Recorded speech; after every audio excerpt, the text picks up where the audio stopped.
اسرائیلی اخبار نے انکشاف کیا ہے کہ نیتن یاہو حکومت نے امریکی عوام میں اعتماد بحال کرنے کے لیے لاکھوں ڈالر خرچ کیے۔ ہارٹس کے مطابق یہ ٹھیکے حالیہ مہینوں میں دیے گئے تھے جن کا مقصد امریکی عوام کی آن لائن اور آف لائن ہمدردیاں خریدنے کے لیے کوشش تھا۔ اسرائیلی اخبار نے اپنی رپورٹ میں کہا کہ فنڈنگ اس لیے کی گئی تاکہ امریکہ میں گرجا گھروں کو جانے والے لاکھوں افراد میں اسرائیل کی حمایت میں مہم چلا سکیں۔ امریکی اداروں کو اسرائیل کی حمایت میں میسیجز چلانے اور سرچ انجن میں اسرائیل کی منشا کے مطابق جوابات فراہم کرنے کی ذمہ داری بھی سونپی گئی۔ اسرائیلی اخبار نے انکشاف کیا ہے کہ نیتن یاہو حکومت نے امریکی عوام میں اعتماد بحال کرنے کے لیے لاکھوں ڈالر خرچ کیے۔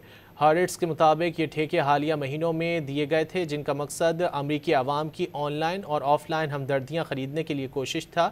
اسرائیلی اخبار نے اپنی رپورٹ میں کہا کہ فنڈنگ اس لیے کی گئی تاکہ امریکہ میں گرجا گھروں کو جانے والے لاکھوں افراد میں اسرائیل کی حمایت میں مہم چلا سکیں۔